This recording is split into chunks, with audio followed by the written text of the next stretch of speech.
welcome everyone. It's my great pleasure to welcome everyone and my honor today to welcome everyone to this very important event. This is our panel discussion about the Brazilian elections, which the first round of which took place on Sunday, and the second round of which will be taking place in a month.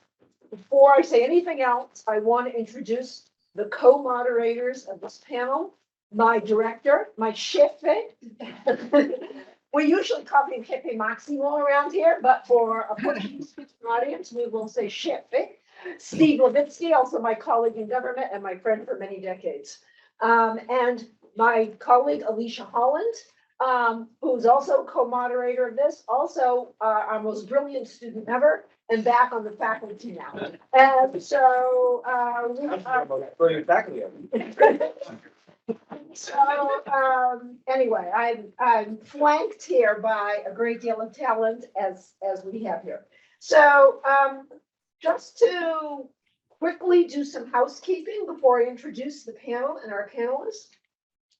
This is the first of 3 sessions that we will have this semester. This is our first semester back in person. We have been hybrid. There were some things about being hybrid that we really did not like not having people in the room, but we just got addicted to being able to bring the best talent in the world to us without having to worry about plane fares and budgets and schedules. And for a panel on the Brazilian elections, I mean, you could have me talking, but wouldn't it be better to have the leading experts of Brazil here? So we are in a hybrid format today, which means there are a couple hundred people who are joining us online. We would like to hear from you and hear your questions. We can't promise that we'll answer them all, but we can promise we'll try. But if you have questions during the presentation, please leave them in the question and answer period, question and answer function. The chat function is only for the participants. So put them in the question and answer function, and the 3 of us will cull those questions and try to group them as best we can. This session today is being co-sponsored by the Weatherhead Center for International Affairs at Harvard, as well as, of course, the Brazil Studies program, as well as the Dr. Class Latin American Studies program. And because of the importance of this panel, we actually have simultaneous translation in both Spanish and Portuguese. If you go down to translate your globe at the bottom of your Zoom function, you should be able to find the language that you're most comfortable in. So Sunday we had one of the most consequential elections in Brazilian history. And maybe I thought about this and wondered if I was being a Brazilian chauvinist, but decided I was not. The second most important election on the hemispheres, maybe since the 2020 US presidential election, maybe the second most important presidential election in the hemisphere in the last 5 years. This is because many of us see democracy on the line. And so that's going to be a big topic today, but it's not the only topic. Our eyes will be glued on the presidential runoff for sure and for good reason, but more than a president is being elected in Brazil. There will be executive runoffs in a month. Some executives were elected on Sunday, state governors, mayors of major state capitals. A national Congress was elected, a third of the Senate and the full Chamber of Deputies. And I asked this esteemed panel to think and help us think more deeply about how we got to this point in Brazil, about what happened to political parties, what happened to the electorate, and how they see the state of Brazilian democracy. How do they think Brazilian institutions are holding up to the challenge? Have they been damaged? Can they hold? So to answer these questions, we are just so lucky. I'm so lucky that I invited these friends and they answered within half an hour that they would come and join us. And I'm going to introduce them in the order in which they're going to speak. And we had some, I realized after I told them we could go in alphabetical order that I had been out of Brazil for so long that I actually thought about Almeida, Ferraz, and Limongi and not Claudio, Fernando, Maria Hermínia, which would be the Brazilian pronunciation, Brazilian alphabetization. But anyway, we're going with American alphabetical order. We will begin with Maria Hermínia Tavares de Almeida, who is a political scientist. Currently, and it's really hard to introduce Maria Hermínia in a minute. She is a senior researcher at CEBRAP, at the Centro Brasileiro de Análise e Planejamento. She is a retired political scientist from the University of São Paulo, where she was also dean of the Institute of International Relations. She is a former president of the Latin American Studies Association. She has been awarded the National Order of Scientific Merit, the highest honor that academics in Brazil can receive, still in 2006. She's received all kinds of awards, domestic and international.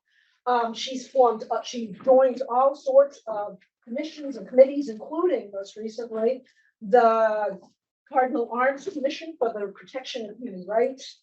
She was a colleague of mine on the Wilson Center Board for Latin American Studies. She is a hemispheric leader, and she is of the generation that fled Brazil during the last dictatorship, spent time in Chile. For that reason, speaks Spanish fluently, but mainly has a kind of a hemispheric perspective and it's given thought for decades to the question of Brazilian democracy. I'm so thrilled that you joined us today, Maria. Second up will be Claudio Ferraz, who represents the sort of mid-level generation of the best political economists that Brazil has given the world. He's moved from PUC-Rio to the Vancouver School of Economics. You know, I don't know, Rio to Vancouver. I mean, you really know how to pick the places to live. He's a director of JPAL, of the Poverty Lab. He is interested in development, political economy, public economics. He has a PhD in economics from Berkeley. But he's also, you know, when you bring up an economist to a lot of Brazilian colleagues, they get nervous. They don't want to hear. They all want to hear from Claudio. So Claudio is the economist everyone will listen to. So I think that is a great testament to just how broadly and how intelligently and how perceptively Claudio is a major observer of the contemporary political scene, as well as someone that can tell us what's happening with Brazil's economy and how this is fed into this election. And last but hardly least is our colleague Fernando Limongi, also from the University of São Paulo, also at the Fundação Getúlio Vargas, São Paulo. He has a PhD in political science from the University of Chicago. And Fernando's books are the type that changed the debate. His first book was co-authored with Adam Jaworski and José Antonio Chebu and Michael Alvarez, and it changed the way we think about development and democracy. And his second book, maybe actually that came second when I think about publication dates, because his book with Angelina Figueiredo about the Brazilian Congress changed the whole way we think about Brazilian institutions, the Brazilian Congress. I don't think there's a more perceptive analyst of Brazilian institutions than Fernando. And he is now working on a book about the impeachment of Dilma Rousseff. Now, in a world where there's only two positions, this was a vote, or this was how you remove a corrupt president that's lost confidence in her government. Fernando's got the most interesting and empirically solid take on what this impeachment was about. I still owe you comments on the book manuscript that you circulated. I apologize for that. They keep me busy here, but I will read it. But no one has persuaded me more about what happened. I remember after one conversation we had, I went and started looking at who, you know, the delações premiadas and counted, and the PP had many more people charged than the PT. I mean, you know, you were really onto something early. So anyway, I'm gonna shut up and let these three people inform us. I've given each of them about 10 to 12 minutes in the first round, and then we'll take rounds of questions. You're up, Maria. Pode começar. Pode começar? Well, good afternoon. It's a great pleasure to be here. Of course, I would rather be with you at Cambridge than here in São Paulo at this moment. But anyway, it's always very good to talk with Harvard's friends.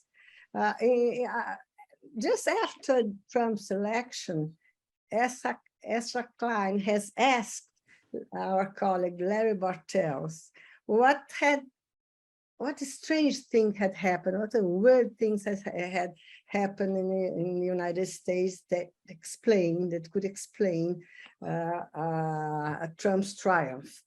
And Bartel answered, well, you see, nothing unusual has really happened in the 2016 elections. The results most look like 2012, 2008, 2009, and 4.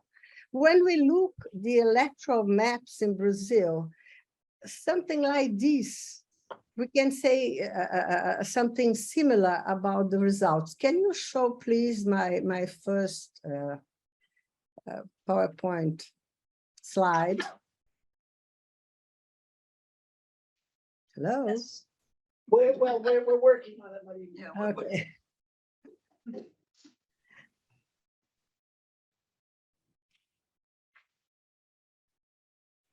I'll be very economic with the data, and then we can come back if it's necessary.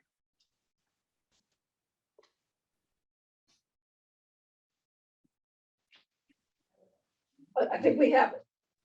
Yeah, I cannot see it, but Well, wow. well, I'm seeing some nods, so Yeah. here comes. Here comes. Those are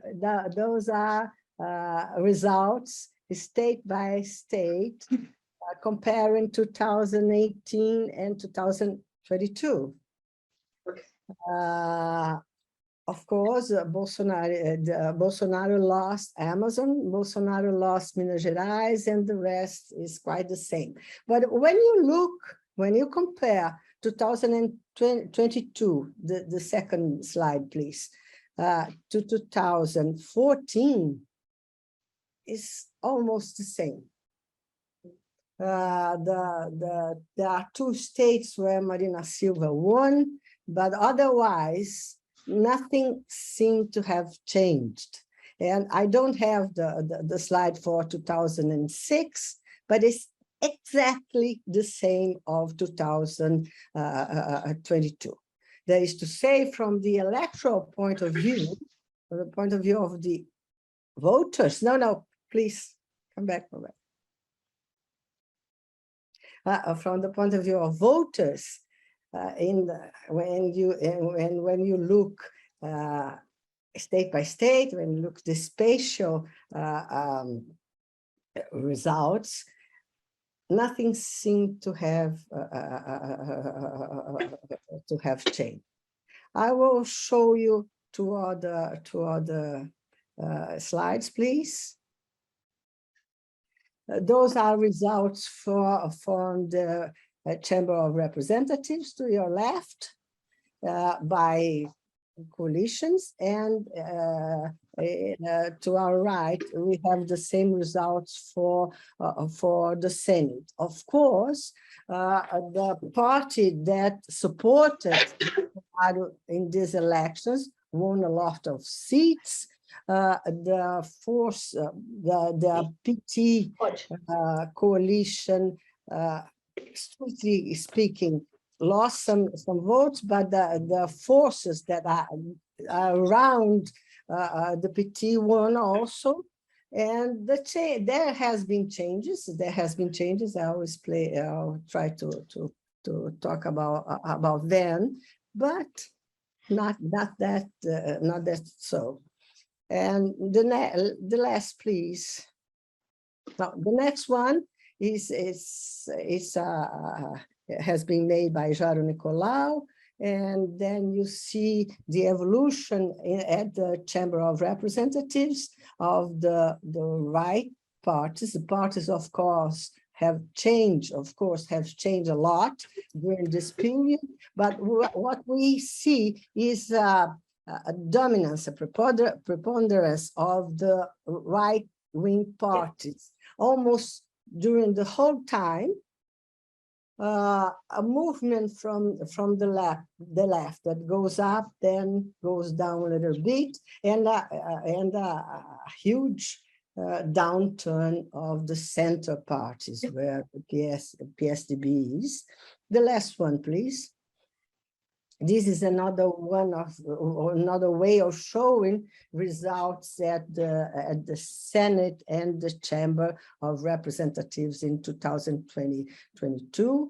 You have an overwhelming power of the right-wing parties, but that is not new, as I have tried to show you with the former graph.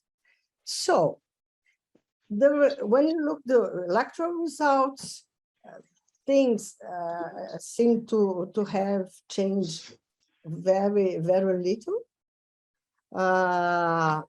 in terms of the importance of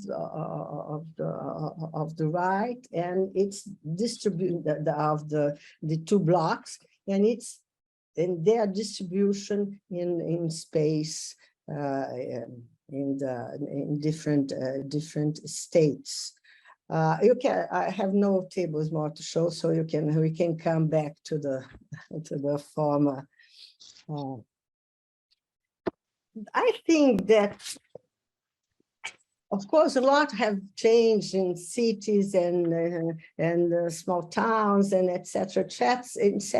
But I think that the huge change is not electoral, is political, and is a huge change in this diverse, heterogeneous right-wing hemisphere. The change is basically in the composition of forces to the right, and especially the change has to do with a change in command of the right-wing politics, in a transmission of the command from a leadership of a center to the right, democratic right, which was represented by the PSDB, to the extreme right. And this is really a lot of change at this moment.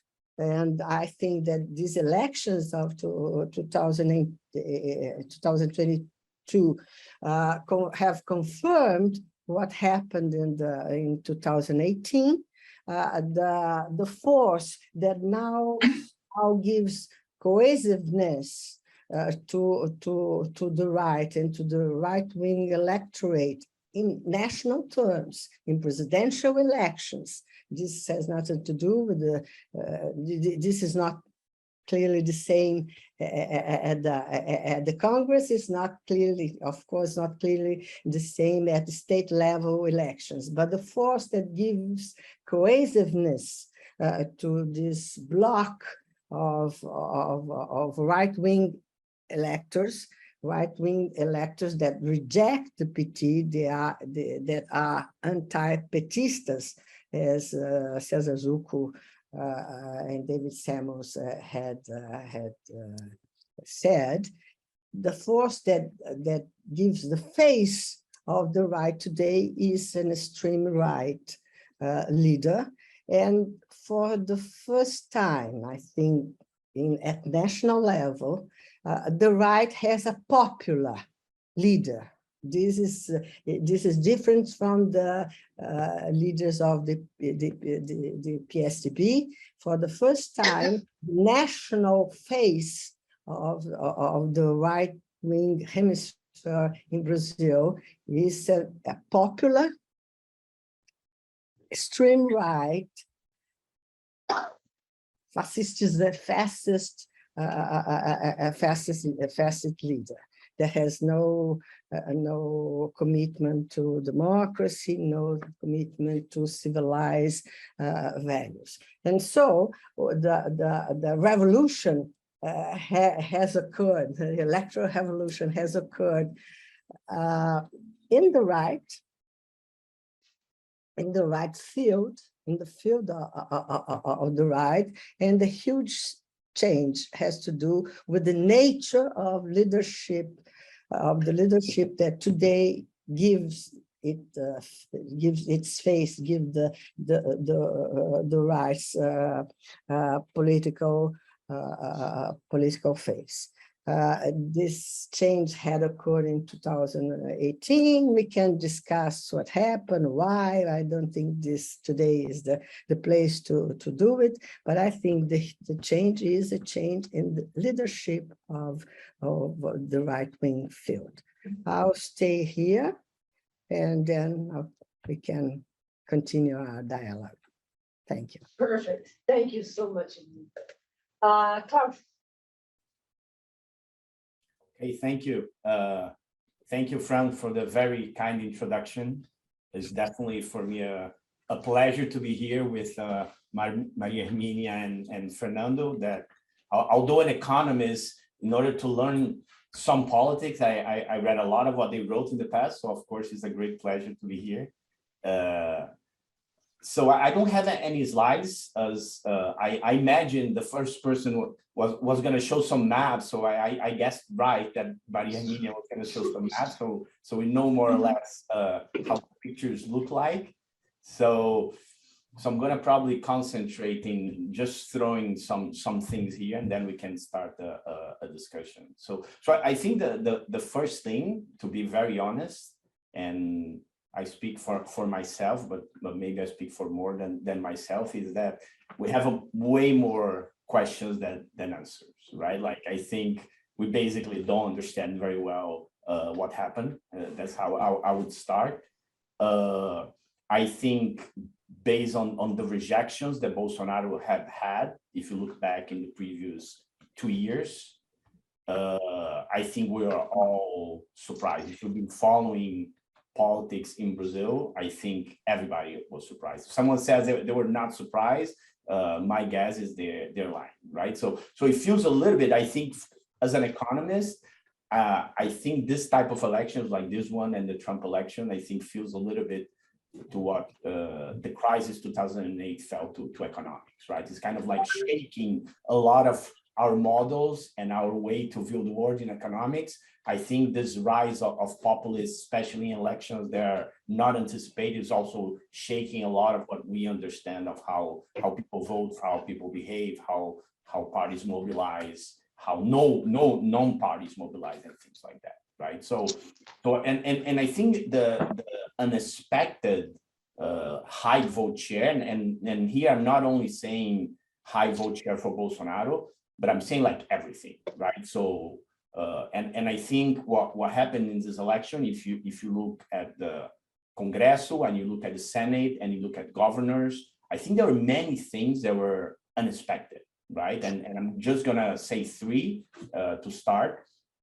So the first one is that many of the traditional politicians that you expect that they always keep their place there based on their votes and their performance in the past, they were going to get reelected. Many of them did not. I think shockingly, like José Serra, for example, I think that's kind of shocking, understanding more or less how you would like democracy to work, right? But I think what's more surprising, I think from the point of view of understanding the elections, were a number of Bolsonaro ministers that were elected in places that they didn't have any local base, right? So I think it will be very hard to understand how come someone like Tarcísio, for example, in São Paulo, right, that could not even like name the school that he voted, not from there, completely outsider.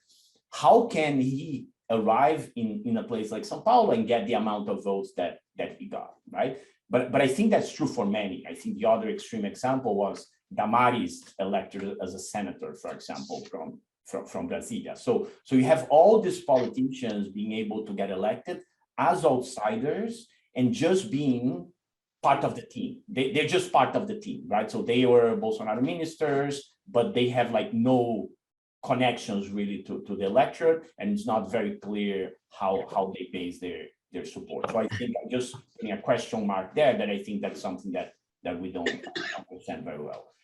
I think if you look at the polls, I think there's a big question about how could most of the polls get it wrong, right? With very few exceptions, a lot of people basically underestimated the support for Bolsonaro and the support for some of the other candidates. And I think there are many questions there.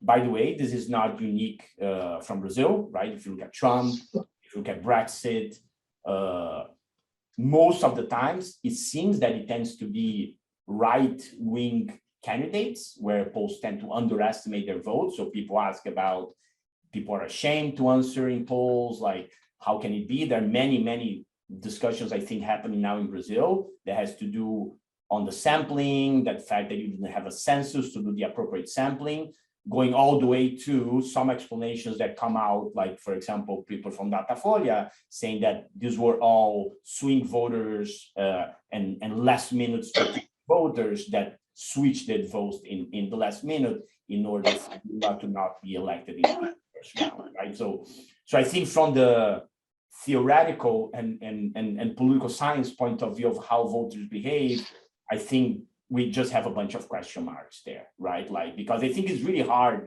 to put together the fact that in some dimensions, voters in Brazil are not very sophisticated. In others, they are like hyper sophisticated and hyper strategic in the last minute. So I have a hard time putting those explanations together. Now, if we try to understand where did these votes of Bolsonaro come from, I think there are two parts of it. Is how come we don't have more accountability for a leader that we know had a terrible performance during the pandemic, and also had a terrible performance in terms of economic growth, right? Like if you think about Bolsonaro coming to power back in early 2019, is all about the promise of Paulo Guedes on how we're going to do all these reforms and put the country to grow. They were not implemented. The country didn't go as promised. The pandemic came in.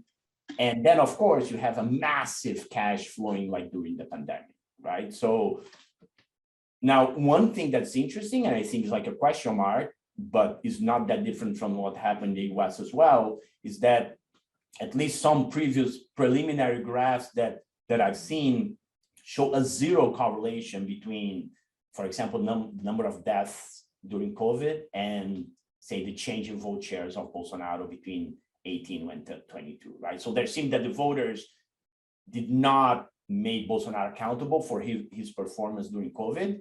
And then here, there are a couple of question marks. Is this because people don't understand that he was responsible? So in the federal system, responsibilities are difficult. You have mayors, you have governors, who's responsible for what? That's very complicated. That's like number one. Or number two is that there is so much fake news and noise on the whole process that you kind of like take away that accountability, because it's very hard to know who's telling the truth. And you can definitely see that those things during the debates where Lula will say A, Bolsonaro will say B, and you just have this discussion of crazy discussions about there's no truth anymore, right? So we're really in this post-truth world where like everyone can say anything and there's like no accountability whatsoever, right? So I think that's important. So the no accountability. And then on the other side, I think, and of course, we're going to have to run some regressions and get some data on that, but at least in preliminary sense, there seemed to have been a migration of votes of Bolsonaro, although that map, like Maria Hermínia showed, it looks very similar to like the previous election and even the one before. It does seem to have had a migration of votes of Bolsonaro to smaller cities, where in principle, all the auxilios that he's been paying bite more, right? In the sense that people depend more on this type of government programs. So I think that helped him a lot. So the fact that in his social policy, he moved left, populist, whatever you want to call it, right? That helped him a lot, I think, in order to conquer some of these votes. And he's accelerating that, right? I think they just announced that Caixa Econômica Federal are actually going to anticipate some of the payments before the election of the Auxílio Gás and the cash transfer and things like that.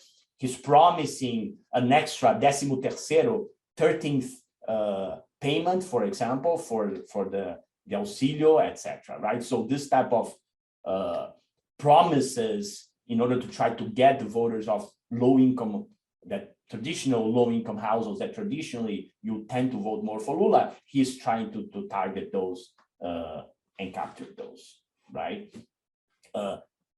And just to finish, and then we can start a conversation. I think the last thing that I want to say here is I think we understand very little the convincing part and the mobilization part that's taking place in the right-wing candidates, right-wing parties, Bolsonaro alliance, etc. And here I just want to mention two things that I think we don't understand that well. One is their power of convincing and mobilization that works through social media. And I don't think this is a phenomenon only in Brazil. I think for some reason that we don't understand very well, right-wing populist leaders can use social media and are able to convince people way more. And that technology has been helping them more. That's true in Europe. There's evidence for that. That's true in the US. That's true in Brazil. So for some reason, we don't know whether it's a causal effect of the use of social media or it's a sorting effect that people they're more convincible or more able or more propense to be mobilized, selecting to this type of social media, right? So I think that's a big question.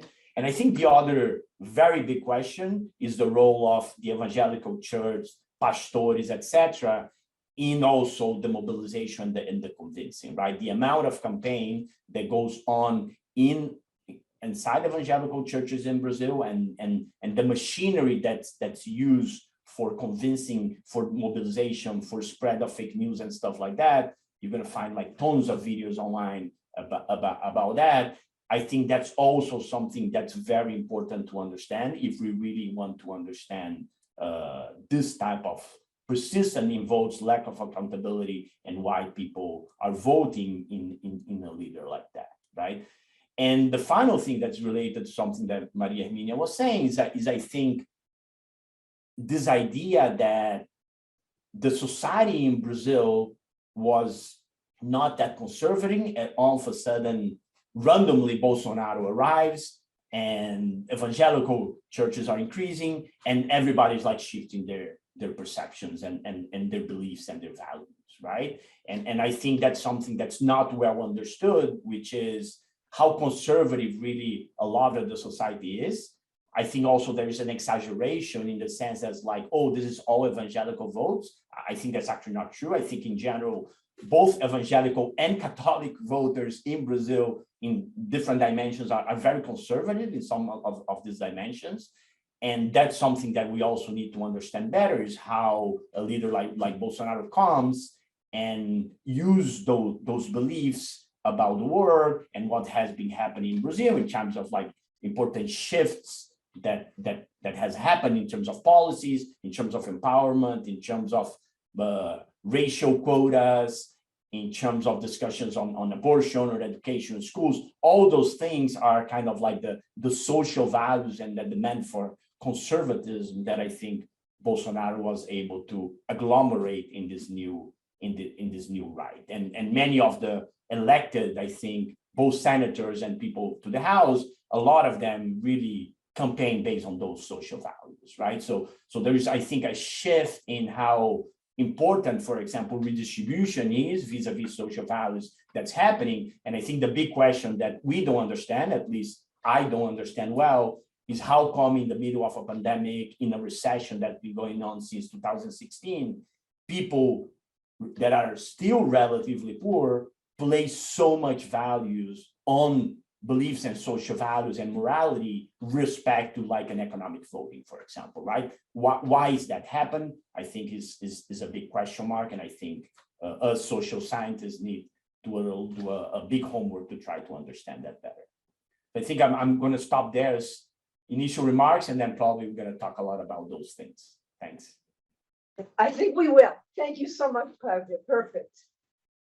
Fernando. Okay, good afternoon. Thanks for the invitation. I am very glad to be participating in this event with all my friends, all my teachers, and everybody that I respect. It's good to speak at the end, so I can always claim that all that I had to say was already said, and shut up and pass along the table.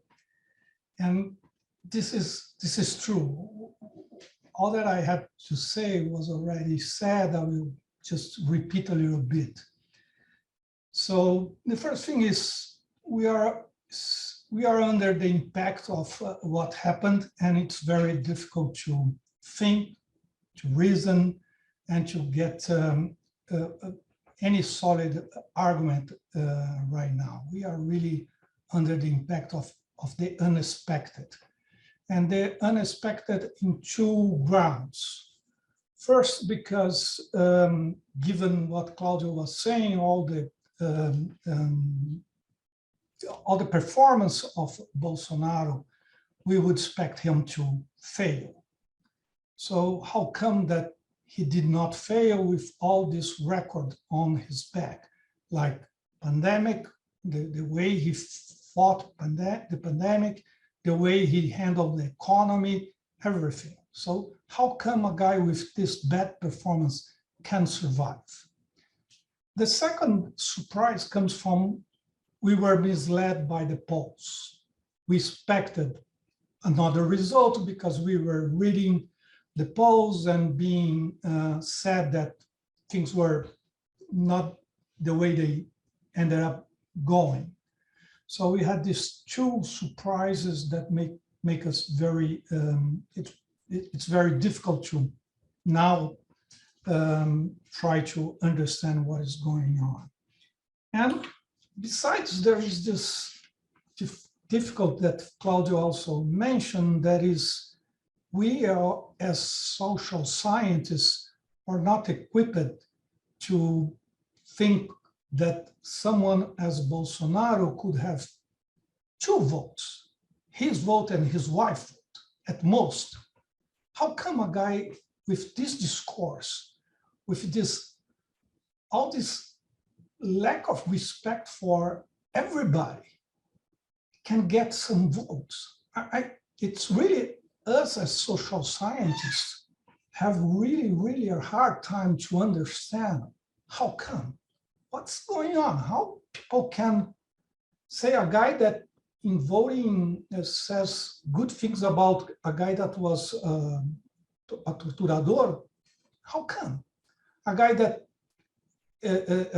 laughed about people that could not breathe during the pandemic.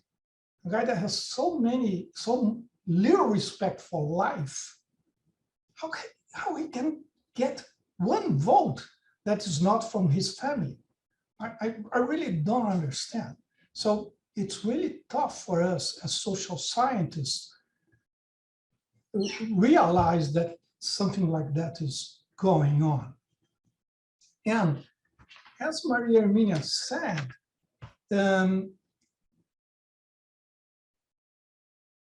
it's totally different. It's a total different right-wing group, but the stability of the vote, of the patterns of voting, it's striking. And it's from 2006 up to now, we see the same pattern. And I didn't bring any picture, but if you plot urna eletrônica by urna eletrônica, section by section, and if you plot one year against the other, always the line is pretty much straight. It's a 45-degree line. So it's the correlation between T-1 and T for each candidate from the right and from the left, it's almost 1, from 2006 to now. So, and we don't have the Sunday result we don't have by section, but Fernando Meirelles did by cities, each city. And the line is pretty much straight, 45-degree line. It's almost one, the correlation. There are differences. Bolsonaro lost votes, and he lost votes in the big cities. The greater the city, the more he lost votes. And he was able to penetrate in small cities. He was not that known in the last election. Now he was able to penetrate in the small cities.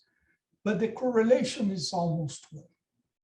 And I bet that when we get the data by section and plot, it will be almost, the correlation will be almost one. And so these two patterns, the two characteristics that have been driving votes are income, is income or education. The lower the education or the lower the income, the more pro-PT vote. And there is the regional component also. That if you plot, the intercept is different for each region. So the Northeast is more pro-PT than any other region. So the lines go parallel, but the Northeast is more pro-PT than the Southeast and the South.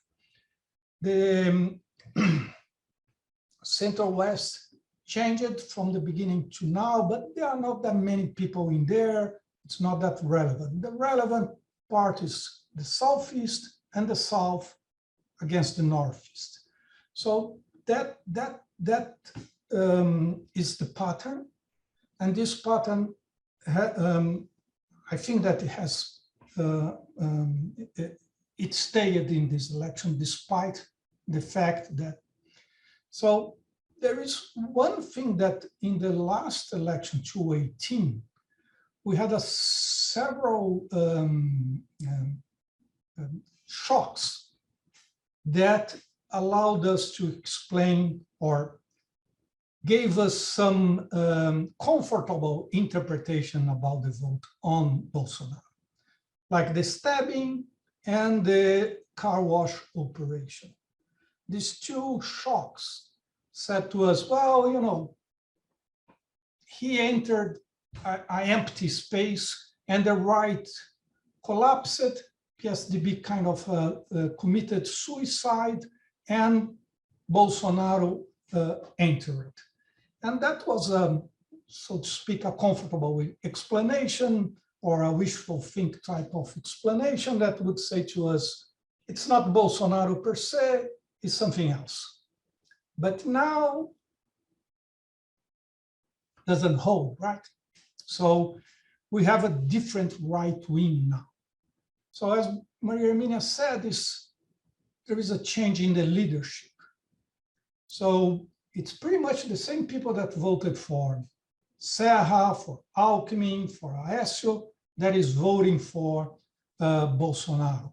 But under a very different appeal, under a very different claim.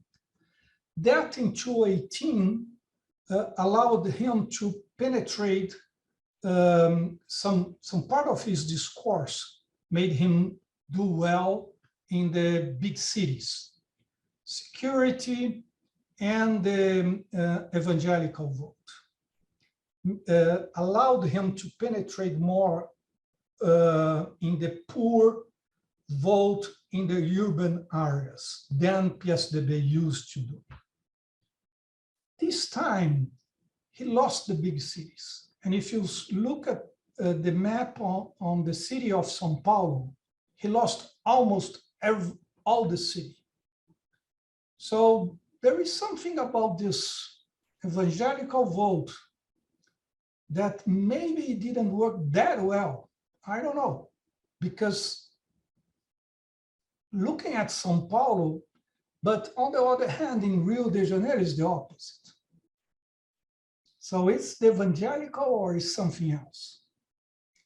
But what is true is that this right, the Bolsonaro right, if you compare to the PSDB right, or the appeal or the ban, the flag or whatever, the ideology is totally different.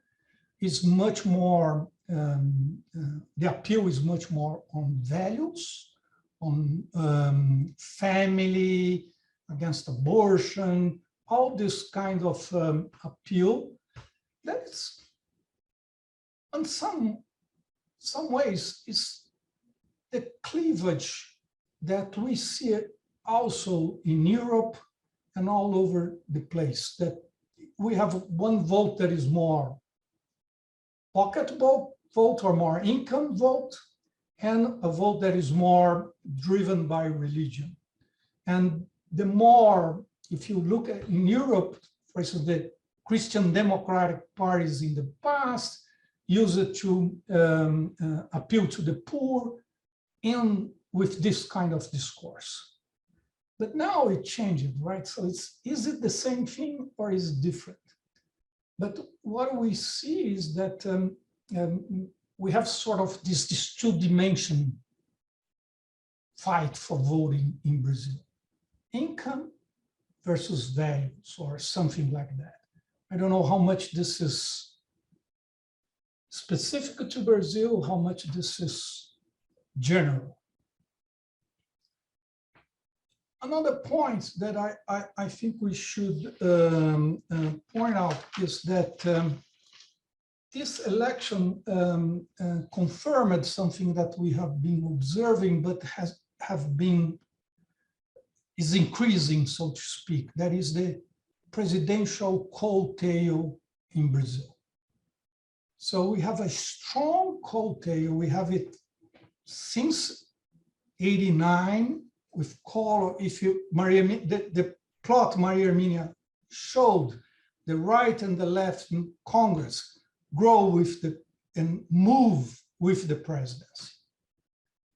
But this time was much bigger than any other election, but maybe this is accelerating. Okay, so this is what I had to say for the beginning, and thank you very much. And let us discuss this point during the Q&A.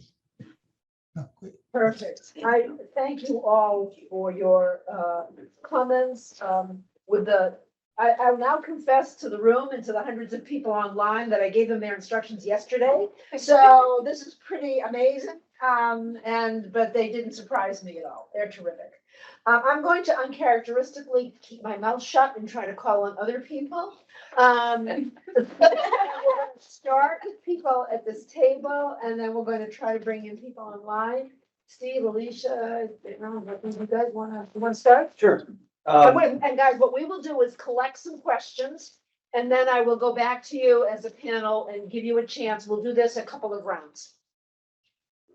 So first of all, thanks all three speakers. Many of us following Brazil have been pretty troubled these last few days, and that's good to know at least that you guys have more questions than answers too. One quick point and then a question. Maria Hermínia, you opened up with this Larry Bartel's point about the 2016 election being one of continuity in essence. And that his point was about partisanship, that partisan identities were so strong and so stable that that's why there was little change. Now that obviously is not what's driving continuity in Brazil. So this actually isn't my question, but if you want to comment on what is actually driving the continuity, that'd be great. My question is on the other side. I mean, we're talking for good reason about the Bolsonaro vote, but I wanted to ask you guys about Lula and the Lula campaign and strategy that Lula and the PT have followed, and whether they underperformed, and whether there's anything that they could have done differently to maybe win this election in the first round? You should do it. Sure, I'll throw 2 more questions out there. One of which draws on something that people in the chat are also asking. Al Montero has a question, which is just the possibility for a January 6th type event. Now that we've seen perhaps unexpected electoral strength for Bolsonaro, is he even more likely to resort to some type of violence, even if Lula does squeak it out in the second round? But then the second question I have is really about the decline of the center. And if you could talk a little bit more about whether you see strategic errors in terms of the centrist party's decisions and coalition strategy, or if you think this was perhaps a kind of inevitable result of the polarization of the Did you have a question? Sure. Go. Hi, everyone. Thank you for the talk. It's Fernando Pizarro here. My question is kind of building on the last graph that Hermínia showed us. For someone who read Vanderlei Guilherme dos Santos' Anatomia da Crise, it looked terribly and terrifyingly similar in the sense that you have a growing polarization of Congress and the growth of the kind of more polarizing right with the decline of the center. So I want to know about your perspective for Brazilian Congress after today, right? It should be more ideological than it was before. I mean, if the similarity with 63 is there, what should we expect? Okay. Hi all, thank you for the talk. Just I have a follow-up on Fernando's question. I was wondering, what can we expect of the PL, Bolsonaro's party? Because after the 2018 election, what we saw was he seemed to have a strongish party, the PSL, but they fractured. And can we expect some sort of conflict between Bolsonaro and Valdemar da Costa Neto? What do you see in this regard? Okay, why don't we give you a chance to answer while we collect some more questions? Do you want to go in the same order that you spoke in? Hermínia, do you want to go first? Okay, thank you for the exciting questions. The first, Steve's question about, you're right. It's easier to understand in the United States than in Brazil. There is not a party issue here, but I think, and this is, I agree with Cesar Zucco and David Samuels, the issue is PT and anti-PT. This is the huge divide, I think. And this has different parties participation. The party system in Brazil has been very unstable, but I think that the great divide is PT and anti-PT politics, and this has an instability, a huge stability since 2006, at least. At the moment when this political field has been established itself. How it moves, it said that we should understand a little bit more, but I think the stability and the divide is this. I think that Lula had made the campaign he could make. He understood that the left in Brazil is minoritary. He can win elections without some move towards the center and even towards some parts of the center right. He has done this. He has moved in this direction. You know, of course, Lula is Lula, has his history, and his campaign, I think, was too much driven to say, well, I can bring back old good times. And I think there has been no idea of what future and how future can be a little bit different from the past. But in general terms, I think that he has done the movement that he could do. And actually, it worked in some way. Lula is bigger than the PT. Lula is much bigger than the left, and his votes, I think, show this. Compared to 2000, okay, 2018 was in a moment of crisis, etc. The possibility of a January 6th, wow, this is the best we can have. The alternative is Bolsonaro really. I hope for something like that. At this moment, it's very difficult to think because Bolsonaro had a quite good electoral performance, and so he cannot, as in the past, have these two rhetorics playing together. Delegitimizing the elections and then trying to win them. But if he loses, I think he will try something like that. And I don't know what can happen. I think it would be more difficult for him to do it because anyway, he's playing the electoral game. But anyway, I think it's the best can happen to us.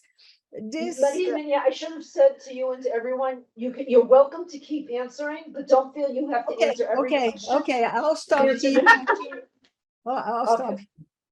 Okay, I'm very tempted to say that I was on a panel with Brian Winter last week about this, and he said that he thought it would matter what the margin of victory was.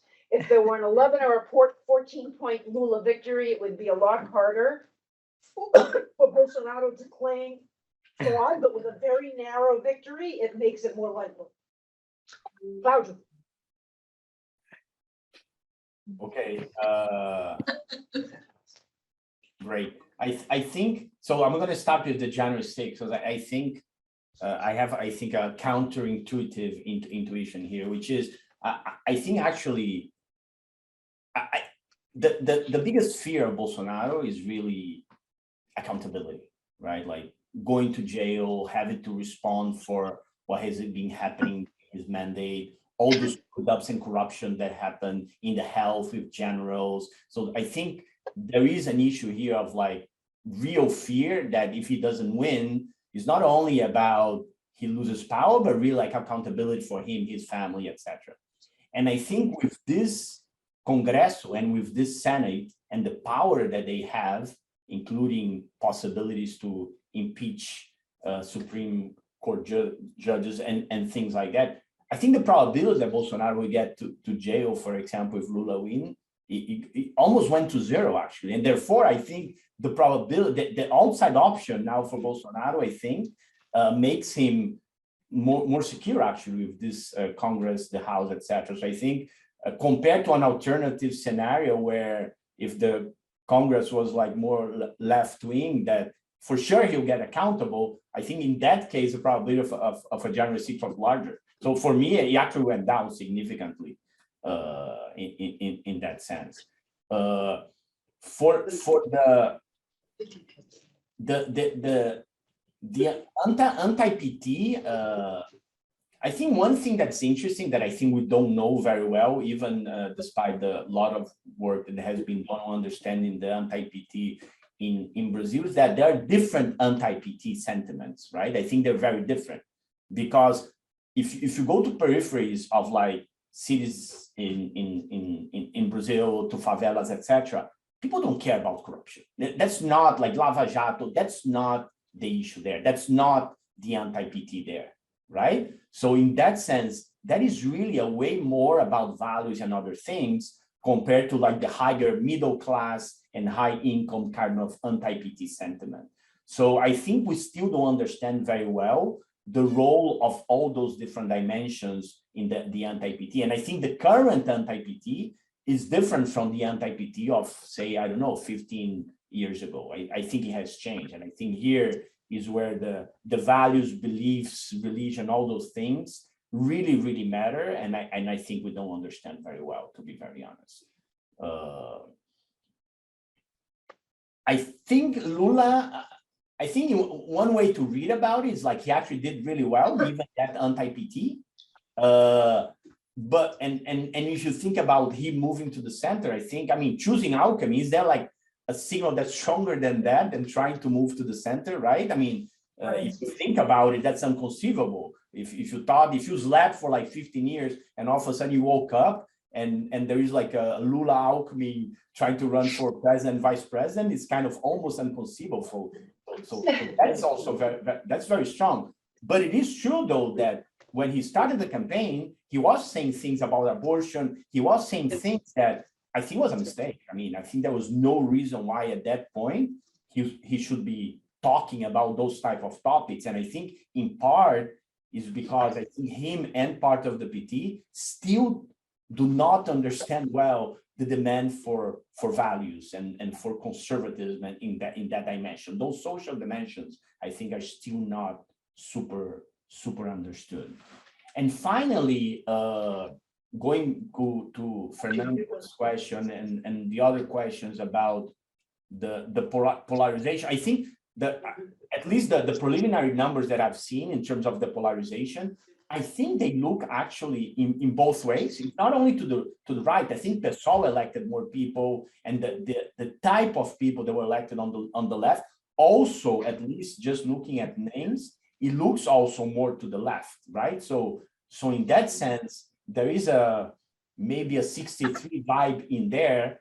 The question is really in the end, what's going to happen to the economy, right? Because there is one scenario where the economy is going to bounce back independently of what happens, but there's an alternative scenario where that does not happen. And in the end, we all always know that the governability is really the interaction with how the economy looks interacted with that type of polarization, right? A type of polarization where there is enough resources to keep people happy is not that much of a threat.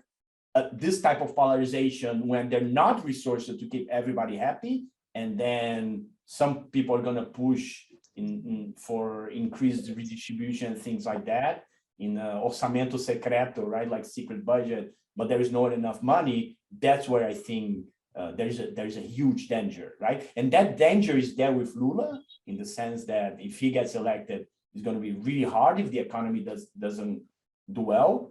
But it's also there even under Bolsonaro, because Bolsonaro, although I think the market does not understand that, like the stock was glowing yesterday, how Ibovespa opened like very happy about the election results.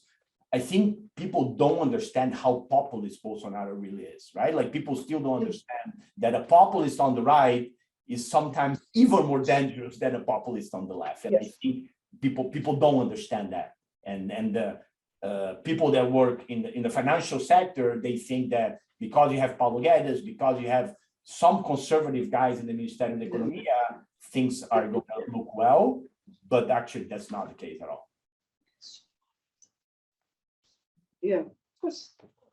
So we're just here saying that it's so obvious to us that Lula's the more fiscally responsible president than Bolsonaro. I mean, it's one thing if you don't know it, Paulo Guedes is going to be the finance minister, and you think, oh, we'll vote for this idiot, and we'll get Paulo Guedes, and then everything will get fixed. But once you see that it doesn't work, how many failures does it take? Fernando. The only good thing, just to finish, is that Paulo Guedes can sell all Brazilian beaches, right? And then because of that, maybe we can solve the problem. No, it's a very strange situation, because the fear is that Lula will be fiscally irresponsible. But Lula will be more fiscally responsible than Bolsonaro for sure.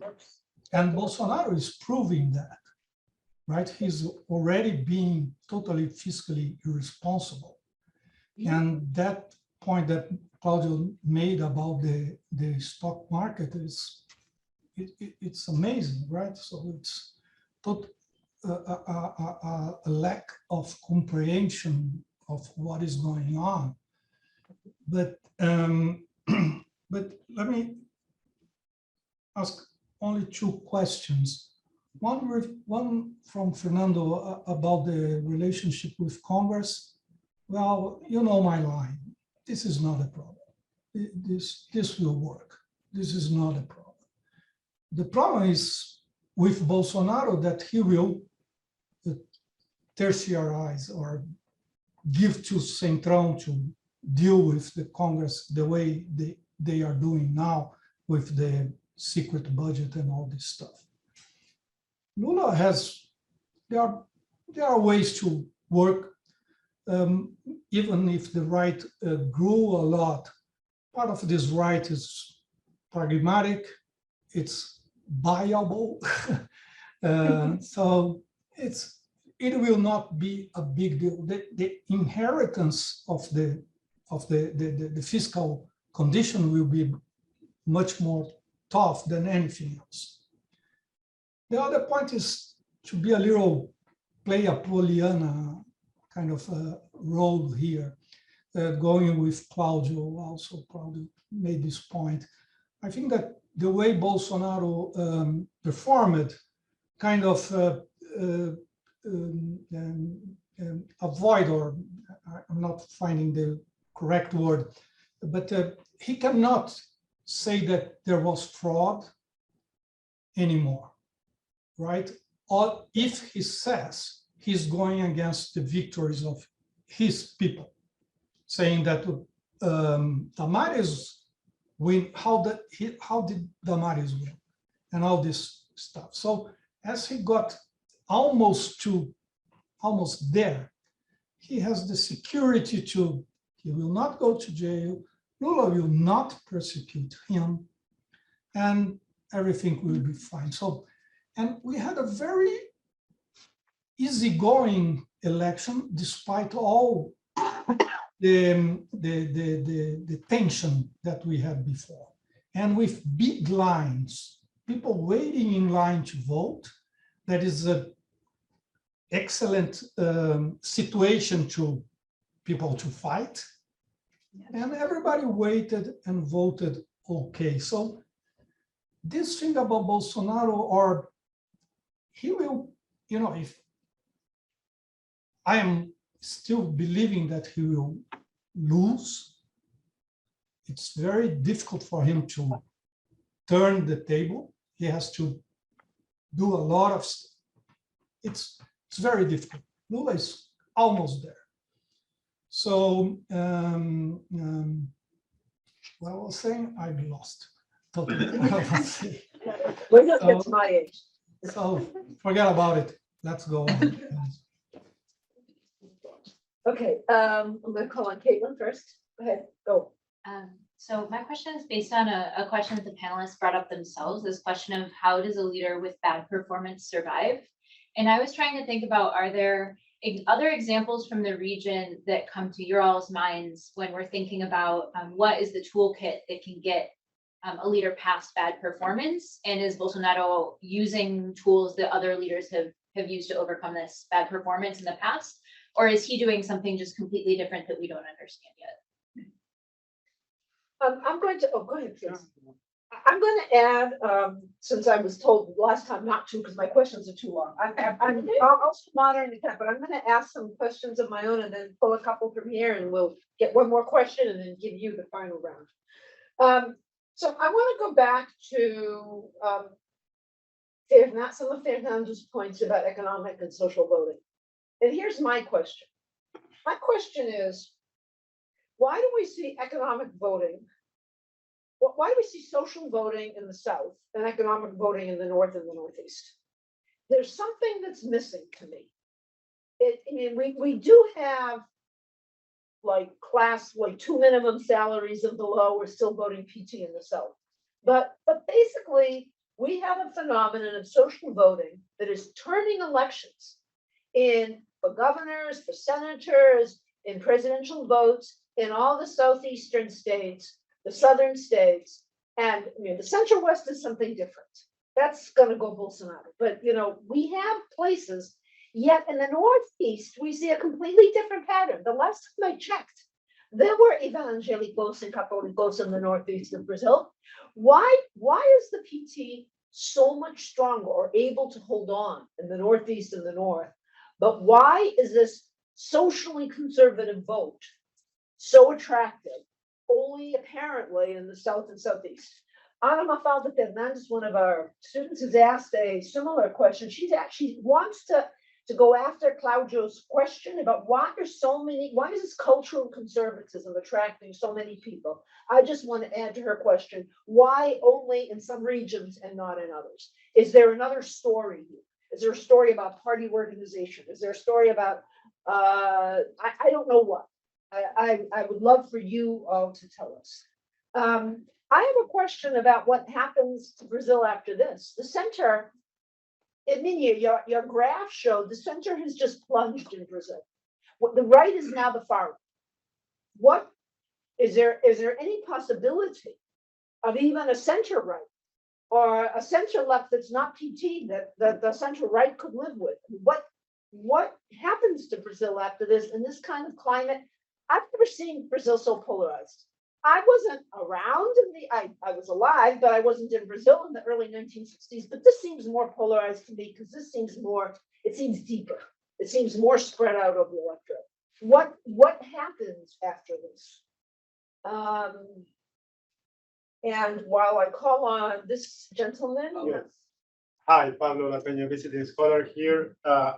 One kind of follow up with this. What happened with the Rio Grande do Sul that I saw on the map that changed? It was a stronghold of the Workers' Party and now voted for Bolsonaro. And the other one is like, Claudio mentioned that the explanation of Bolsonaro's success may be that Brazilian society is more conservative now. And I won't challenge that, but I wonder how much of the vote to Bolsonaro was also an anti-establishment vote.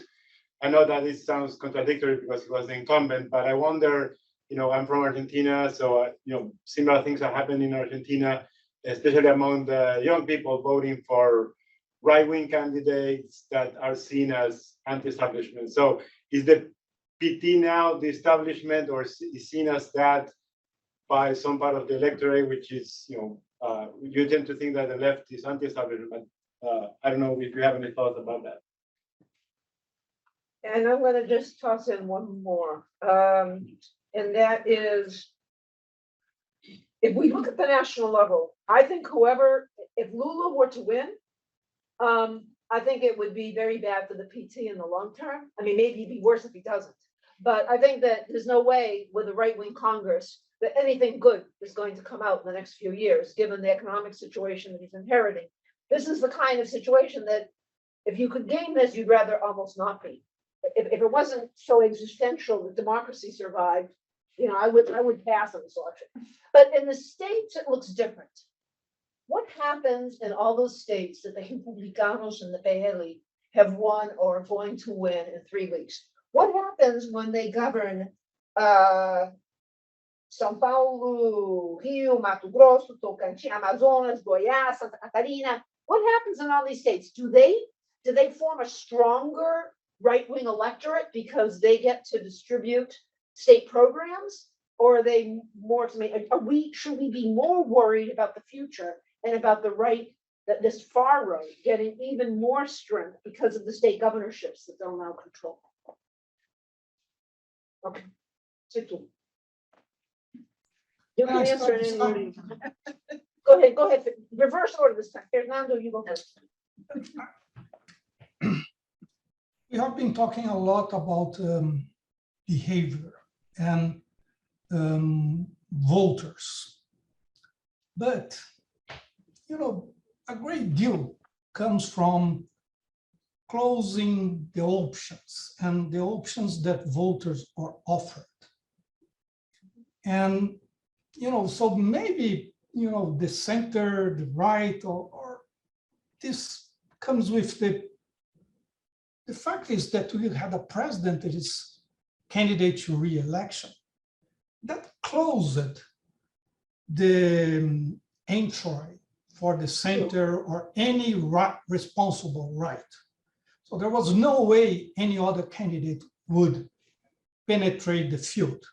So we don't have to be so desperate with this, maybe. It's terrible that Bolsonaro is there, but he entered, now he's controlling the field. And then what we would have to ask is how come that he was able to penetrate?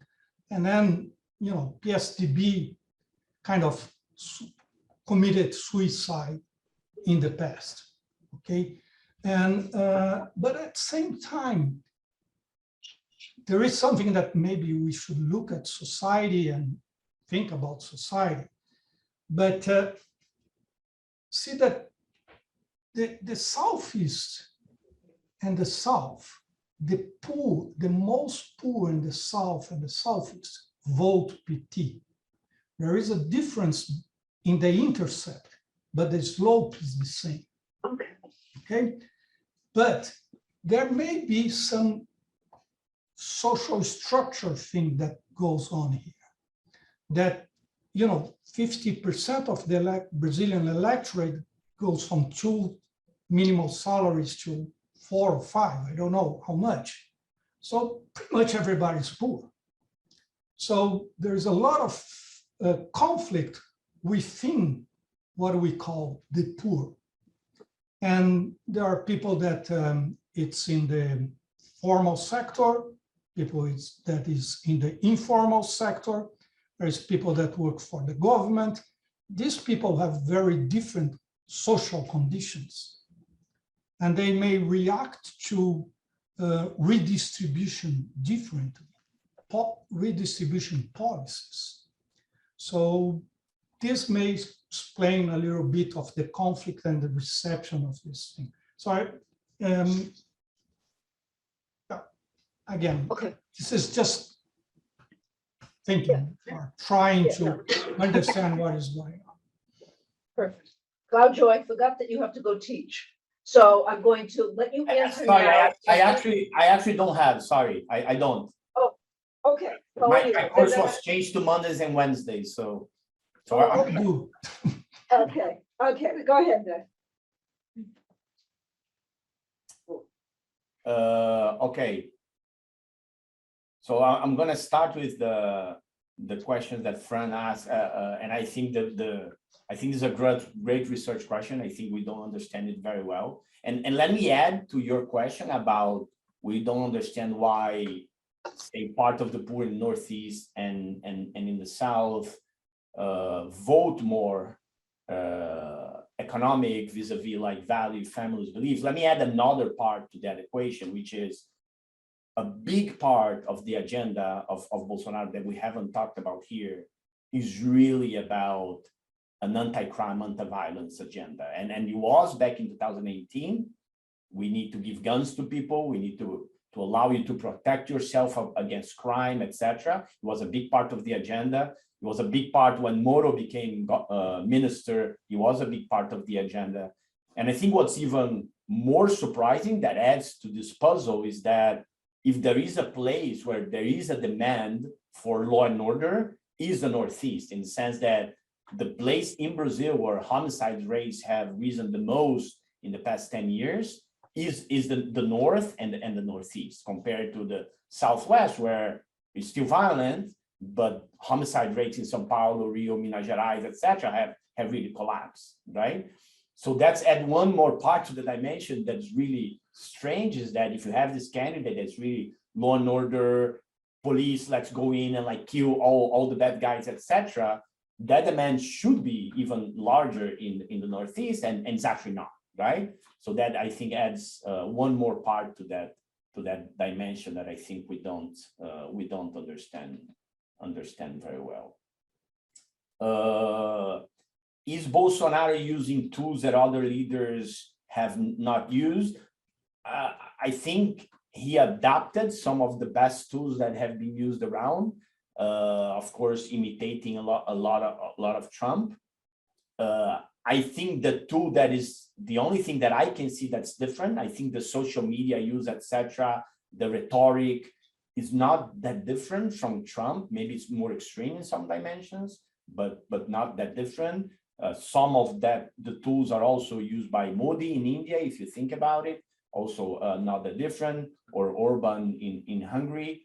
I think what's different in Brazil, again, and I think we need to talk about this, is really understanding the role of evangelical churches, but not evangelical churches in terms of the beliefs, but rather local evangelical leaders as part of the machine, right? And that part, I think, is what's different in his strategy that I don't think you then have in the US. In the US, you have Trump talking about beliefs and you have alliances, but I don't think you have that machine in the US at the local level. And that in Brazil, I think is pretty powerful. And I think it's something that we don't understand very well.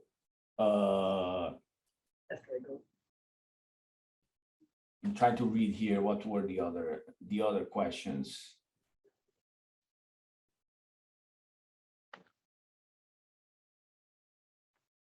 Yeah, in terms of like the danger for PT in the long run and survive with etc. I'm not completely sure about this, right? Because it's true that Lula is going to come at a time in Brazil that's very dangerous in the sense that the economy is going to be completely screwed up by everything that Bolsonaro has been doing this electoral year, right? But also the economy is automatically bouncing back in many of the dimensions. So I'm not completely sure that I think if Bolsonaro wins the election, and I cannot see in the PT another leader that could go up against Bolsonaro as an incumbent in 4 years, and with like all the machinery and all the changes in the institutions that he's going to make, even if you assume that democracy survives in terms of what he's going to make to institutions, to control institutions, CGU, TCU, federal police, Supreme Court, like everything like that, I think that's like the worst case scenario. I think there's nothing like that at all. Like there's nothing comparable to what can happen to Brazil in the next 4 years if that happened. So if we believe that the renewals that they're going to occur, and I think they are going to occur, you already see some of the new leaders emerging, but I think that's a separate discussion that we need to have is how come there's so little renewal like in Brazilian politics. And that's, I think, a separate discussion, the role of political parties in renewing their leaders, the excessive control that you have, the effect that campaign financing made to give like the bosses of parties like too much power in terms of distributing public funds and all that. It's a long discussion, but I think it's also something that interacts with what can happen in the more medium run. Wonderful. So some advice for Bolsonaro, if you're going to borrow strategies from somebody, borrow strategies from somebody who actually wins the election. Borrowing strategies from Trump is not the brightest idea. You mean he didn't win the election?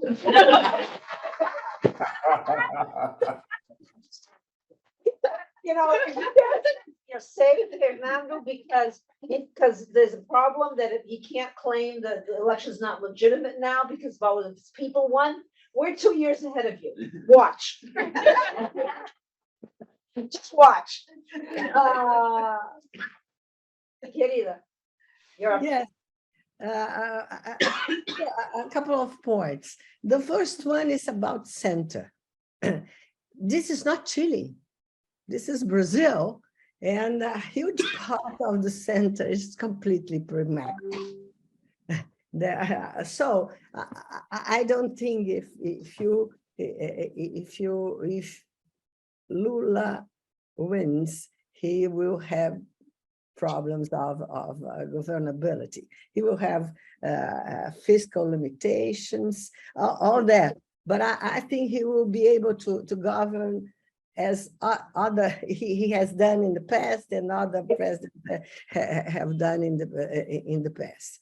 This is not Chile. This is not a organized and stable party system. And I think there won't be a lot of problem with this. Yes, if in the best scenario Lula wins, Lula will continue to be greater than the left, and it's not clear who can replace him.